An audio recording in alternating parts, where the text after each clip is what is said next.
नमस्कार, डीडी समाचार में आपका स्वागत है। मैं हूं आपके साथ रीना। यूपी के जनपद अमरोहा में भारतीय राष्ट्रीय कांग्रेस एवं उत्तर प्रदेश कांग्रेस कमेटी के आह्वान पर जिला कांग्रेस कमेटी अमरोहा एवं नगर कांग्रेस कमेटी धनोरा द्वारा नगर पालिका परिषद धनोरा में जिला अध्यक्ष ओमकार कटारिया एवं नगर अध्यक्ष निसार अहमद के संयुक्त नेतृत्व में होली पार्क से लेकर बाबा साहब डॉक्टर भीमराव अंबेडकर पार्क तक हाथ से हाथ जोड़ो अभियान चलाया गया और बाबा साहब डॉक्टर भीमराव अंबेडकर की प्रतिमा पर माल्यार्पण कर उन्हें नमन किया गया। जिला कांग्रेस कमेटी अमरोहा एवं नगर कांग्रेस कमेटी धनोरा द्वारा होली पार्क से लेकर बाबा साहब डॉक्टर भीमराव अंबेडकर जी के पार्क तक हाथ से हाथ जोड़ो अभियान चलाया गया। भारत जोड़ो यात्रा का संदेश आदरणीय राहुल गांधी जी की चिट्ठी के द्वारा घर घर तक पहुंचाया गया। दुकानदारों को, राहगीरों को आदरणीय राहुल गांधी जी की चिट्ठी वितरण की गई और भारत जोड़ो यात्रा का संदेश दिया गया। संदेश कि नफरत को मिटाना है, इस देश में प्यार मोहब्बत से लोगों को रहना है, महंगाई और बेरोजगारी से लड़ना है। धन्यवाद। भारतीय किसान मजदूर जनसेवा यूनियन ने आज राजधानी लखनऊ में सदस्यता अभियान व तहरी भोज का कार्यक्रम किया, जिसमें किसान मजदूर जनसेवा संगठन का विस्तार हुआ और प्रदेश के पदाधिकारियों की नियुक्ति की। युवा प्रदेश प्रवक्ता मोहम्मद आजाद बाराबंकी ने बताया कि उत्तर प्रदेश के कई जिले से लोग आए और सदस्यता ग्रहण कराई गई। संगठन के लोगों ने किसानों पर बढ़ रहे अत्याचार को लेकर चर्चा किया और कहा कि छुट्टा जानवर जो घूम रहे हैं उससे किसान परेशान हो रहे हैं। तमाम किसानों के मुद्दों को लेकर राजधानी लखनऊ में एक बड़ा आंदोलन किया जाएगा। मैं भारतीय किसान सेवा यूनियन के राष्ट्रीय प्रवक्ता हैं। अभी नियुक्त किए गए हैं, अन्य संगठन से कार्य करते थे। और देखिए, इसमें जो संगठन के लोग हैं, जो कार्यकर्ता आए हैं, लखनऊ से हैं, बाराबंकी से हैं, सीतापुर से हैं, ये कार्यकर्ता आए हैं। कई पदाधिकारी बने हैं, 2 दर्जन से अधिक सदस्यता ग्रहण की है। इसका मूल उद्देश्य यह है कि जो लोग, जो किसान, जो किसान मजदूर जो सताए जा रहे हैं अधिकारियों से, सरकार से, जो सरकार बर्बरता कर रही किसानों से, छुट्टा जानवर घूम रहे, रात दिन में किसान घर पे काम करता है, रात में खेत की चौकीदारी करता है, सरकार इस पे ध्यान नहीं दे रही। और तमाम मुद्दे हैं, बिजली के हैं, खाद के हैं, ऐसे मुद्दों पर यहाँ की जो राष्ट्रीय कमेटी है इस पर विचार किया गया है और आने वाले समय में एक बड़ा आंदोलन किया जाएगा। जो सीतापुर से किसान आएंगे, बाराबंकी से और लखनऊ से, लखनऊ में एक बड़ा कार्यक्रम करके सरकार को, प्रशासन को ये बताया जाएगा अगर हमारे किसानों के, मजदूरों के साथ में अत्याचार हुआ तो इससे बड़े आंदोलन के पैमाने पर काम किया जाएगा। और आपके मीडिया के, आपके चैनल के माध्यम से प्रशासन से, जनता से अपील करते हैं कि लोग संगठन में आएं। संगठन में अन्याय नहीं होगा, आपको न्याय दिलाने का काम करेंगे। जो चेहरे मुरझाए हुए हैं उस चेहरों पर खुशी लाने का काम करेंगे। इसी बात से समाप्त करते हैं। कितने सदस्य में कितने लोग जुड़ चुके हैं आपसे? हमारे देखिए, लखनऊ से 2 दर्जन हैं, बाराबंकी से कुछ साथी हमारे बैठे हैं, करीबन 15 लोग हैं, और सीतापुर से 10-12 लोग हैं। ऐसे में जिला अध्यक्ष वहाँ के नियुक्त भी किए गए हैं। और अमर सिंह एक हैं सीतापुर के, जो राष्ट्रीय महामंत्री हैं, वो भी हैं। उनके माध्यम से कार्यकर्ता, वहाँ की कमेटी को, वहाँ के अधिकारियों को, वहाँ के किसानों को ये बताया जाएगा कि लोग जुड़ेंगे। उनकी समस्याओं का समाधान नहीं हुआ तो वहाँ के जिला अधिकारियों को घेरा जाएगा। G20 देशों का प्रतिनिधिमंडल का जनपद में आगमन हुआ। प्रतिनिधिमंडल में लगभग 100 से 125 सदस्य खेरिया एयरपोर्ट पहुंचे, जिस पर मंडलायुक्त अमित गुप्ता व जिलाधिकारी नवनीत सिंह चहल द्वारा मेहमानों के एयरपोर्ट पहुंचने पर अगवानी कर उनका भव्य स्वागत किया। वाराणसी दुर्गा मंदिर में मानव कल्याणार्थ 9 दिवसीय 22वां चंडी महायज्ञ का आज आदिशक्ति दुर्गा मंदिर प्रांगण दुर्गा कुंड में शुभारंभ हुआ। इस अवसर पर विशाल कलश यात्रा निकाली गई। दुर्गा कुंड तालाब से कलश में जल भरकर यज्ञ आयोजन व मंदिर के महंत पंडित रमेश महाराज की अगुवाई में सैकड़ों महिलाओं ने सिर पर कलश धारण कर हाथों में ध्वज लिए कुंड तालाब यज्ञशाला की परिक्रमा कर यज्ञ में प्रवेश कर कलश स्थापित किया गया। आज का प्रोग्राम शुभ मंगल कलश के साथ यात्रा प्रारंभ होगी। माँ भगवती के प्रांगण में ही यात्रा होगी, कुंड की परिक्रमा होगी, सायंकालीन कथा है। 9 दिवसीय ये आयोजन है 22वां चंडी महायज्ञ, जिसका समापन 19 तारीख को करेंगे। इसमें 108 कलश से महिलाओं के द्वारा उठाए जा रहे हैं। बाहर से हमारे कुछ भक्तगण माँ भगवती के दरबार में आए हैं। जिला एमसीबी के नगरपालिक निगम चिरमिरी शहर के पूर्वी क्षेत्र में स्थित देश एवं प्रदेश भर में सुप्रसिद्ध जगन्नाथ मंदिर में हर वर्ष महाशिवरात्रि का पावन पर्व धूमधाम से मनाया जाता है, जहां न सिर्फ शहर भर के श्रद्धालु मगर प्रदेश एवं अन्य राज्यों से भी सैकड़ों लोगों का आगमन जगन्नाथ मंदिर में इस पर्व का आनंद लेने के लिए देखा जाता है। चिरमिरी शहर के नगर पुलिस अधीक्षक पीपी सिंह, नगरपालिक निगम चिरमिरी आयुक्त ब्रजेश कुमार सारथी, विधायक प्रतिनिधि शिवांश राजू व विभिन्न पदाधिकारियों की उपस्थित में एक अहम निर्णय लिया गया एवं महाशिवरात्रि मेला में भोग भंडारे एवं पार्किंग की व्यवस्था पर चर्चा की गई। महाशिवरात्रि के उपलक्ष्य पर नगरपालिका निगम चिरमिरी द्वारा किस तरह का अपना भूमिका निभाया जा रहा है? 18 से 21 तक का मेले का आयोजन किया जा रहा है, जिसमें आयोजन समिति द्वारा हमसे बिजली, पानी और साफ सफाई की मांग की गई है, जिसको हम पूरा कर रहे हैं। और इसके अलावा और सर क्या नगरपालिका चिरमिरी द्वारा और क्या सर इसके अलावा व्यवस्था है और इनको दी जा रही है? इसके अलावा जो लाइट की व्यवस्था है, अगर लाइट में कुछ प्रॉब्लम आएगा, हमारे एक आदमी यहाँ उपस्थित रहेगा और मेला समिति अगर हमसे रिलेटेड कुछ भी मांग करेगा हम पुलिस कर्मियों द्वारा एक महिला के घर में घुसकर शराब नहीं मिलने पर महिला को रौब दिखाकर 1.5 लाख रुपए मांग करने का मामला सामने आया है। महिला जिले के उच्च अधिकारियों से लगाई गुहार। पीड़ित परिवार का कहना है चंदाबाई रात्रि से ईश्वरी राठौर, माखन साहू, 3 अन्य पुलिस के द्वारा 1,50,000 की मांग की जा रही थी। नहीं देने पर उक्त महिला के लड़के को 20 लीटर शराब आबकारी एक्ट धारा 34(2) का मामला दर्ज कर उसको सलाखों के पीछे धकेल दिया गया। का नाम है जी? चंदाबाई। का घटना हुई?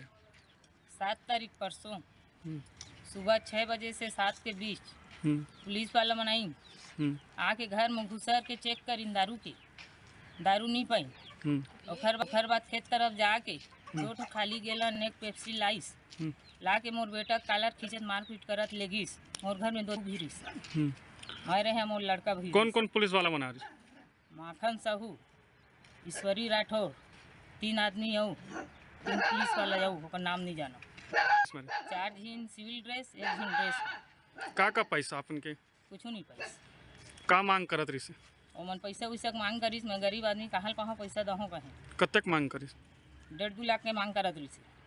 कहाँ शिकायत करे कर? मैं एसपी ऑफिस में करे हूँ, हरिजन थाना और कलेक्टर ऑफिस। अभी तक का कार्रवाई हुई? कल करें, अभी तो कुछ नहीं हुआ। मन रही से और कैसे तक कार्रवाई किया जाए, निवेदन है। का नाम है जी? गाबुला। का हो गया? का घटना घट गया? सर इन लोग नहीं कौन मन आज ही तापत रहे पुलिस वाला मनाइन तो मैं सारा घर कते घुस गई। अब घुसे के बाद चेक करी के बाद कुछ नहीं पाइन तो हम खेत कते गई और खेत कते 2 गिलन लेन, 1 पेप्सी लेन और पेप्सी अपन मन ला नहीं कि एती पाइन है बोला हम नहीं जाना। मैं थाना गए देखे ना तो थाना गए देखे बा तो एक मुंशी बैठे से वो बोलाइस और टाइम ये भी रिश्ते माखन पुलिस और वो भी रिश्ते वो मन मतलब जाओ अंदर करके भेजी ने और मैं गया तो दस्खत माए दस्खत करके दस्खत आधार कार्ड लेके आवे थे घर के मन कैसे आधार कार्ड काबो देबो हम कागज में दस्खत करवाइस ओकर बाद ले थाने में मतलब भेज दिस तो लड़का छूट जे पुलिस का हुई? छुट्टीस कि नहीं छुट्टीस? कहाँ गिस? जेल कर दिस सर। क्या करे? एसपी ऑफिस और कलेक्टर ऑफिस, हरिजन थाना। ECHS सेल के ऑफिसर इंचार्ज कर्नल मैथ्यू 2 दिवसीय बस्तर दौरा पर रहेंगे। Colonel Matthew station headquarter Raipur के ECHS सेल के ऑफिसर इंचार्ज के पद पर पदस्थ। उन्होंने 1 सितंबर 2022 से ECHS के ऑफिसर इंचार्ज का कार्यभार संभाला। 13 से 14 फरवरी को ECHS पॉलीक्लिनिक जगदलपुर के दौरे में रहेंगे। ECHS पॉलीक्लिनिक जगदलपुर में यह उनका पहला दौरा है, जिसमें वह पॉलीक्लिनिक के कार्यों की समीक्षा करेंगे। विश्वविख्यात चित्तौड़गढ़ दुर्ग पर पार्किंग ठेकेदार का फर्जीवाड़ा सामने आया है। न केवल मनमर्जी से पार्किंग रेट बढ़ा दी, बल्कि फर्जी रसीदों के जरिए पर्यटकों से निर्धारित दर से अधिक राशि वसूली जा रही है। ठेकेदार की इस करतूत से भारतीय पुरातत्व विभाग को प्रतिमाह लाखों रुपए का राजस्व नुकसान हो रहा है। क्या है आप लोग कार लेके आओ तो पार्किंग शुल्क वगैरह पार्किंग लेने से 40 रुपये टिकट ले। आपको क्या लगता है ये ज़्यादा नहीं है क्या? ज़्यादा है, फर्जी है। ठीक। सांवलियाजी कस्बे में स्थित न्यायालय परिसर में शनिवार को पूर्व नियोजित राष्ट्रीय लोक अदालत का आयोजन किया गया, जिसमें करीब 336 प्रकरणों का निराकरण किया गया और लगभग 33,82,000 रुपए के प्रकरणों का निस्तारण किया गया। तालुका विधिक समिति के अध्यक्ष व न्यायाधीश हिमांशु मीणा की अध्यक्षता व समिति के सदस्य मदेसर तहसीलदार गुणवंत लाल माली, अधिवक्ता मदन लाल खटीक की मौजूदगी में यह लोक अदालत आयोजित की गई।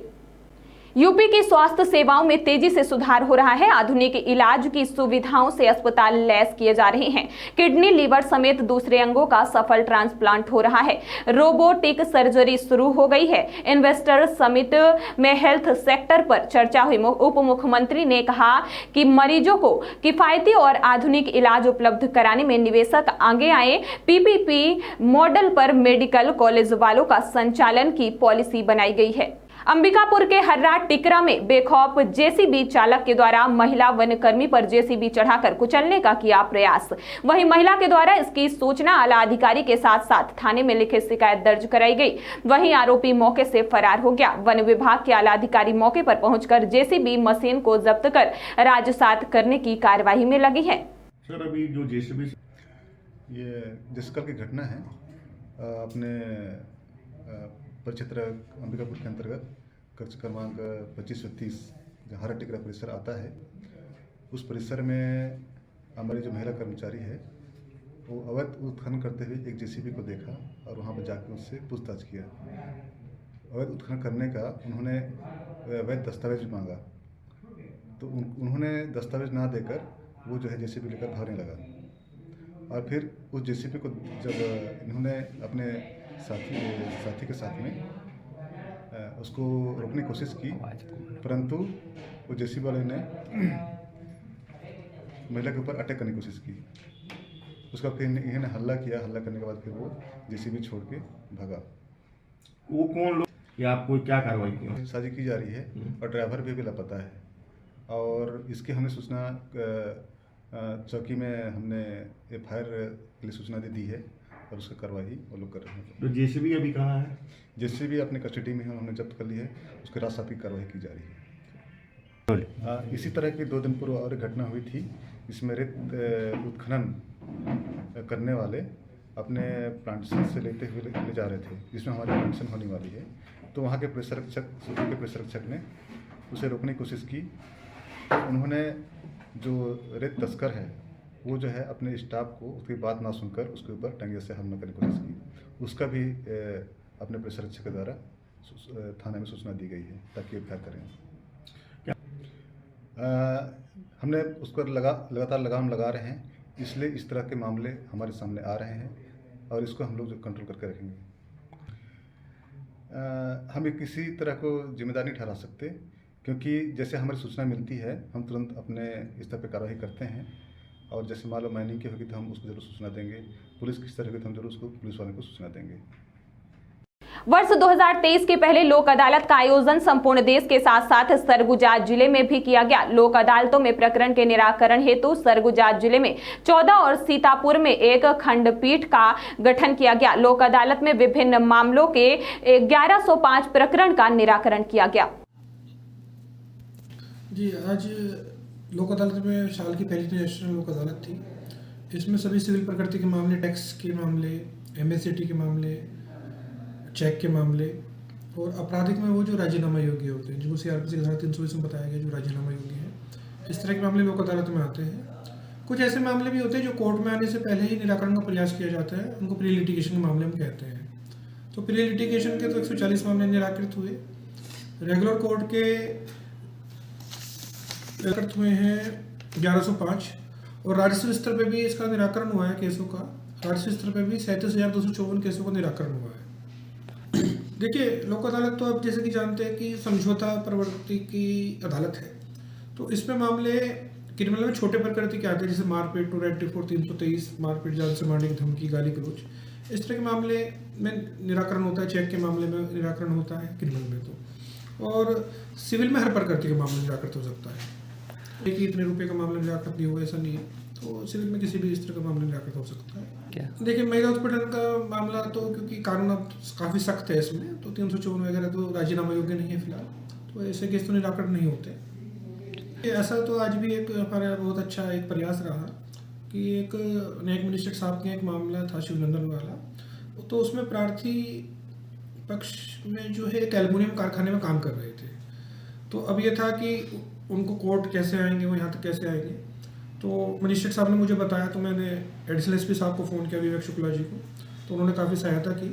संबंधित थाने के माध्यम से आरक्षक को वो जो प्रार्थी पक्ष जहाँ पे था कारखाने में, वहाँ तक भेजा। उसकी फिर मोबाइल से ही वीडियो कॉल कराई गई संबंधित कोर्ट में। तो वीडियो कॉल के माध्यम से उसने अपनी इच्छा व्यक्त की, वो सहमति से बिना दबाव के राजीनामा कर रहे हैं वो पक्ष, तो उनका राजीनामा हुआ। इसमें हमें पुलिस का भी सहयोग मिला है इस मामले में। अगला ये मई के महीने में होगा।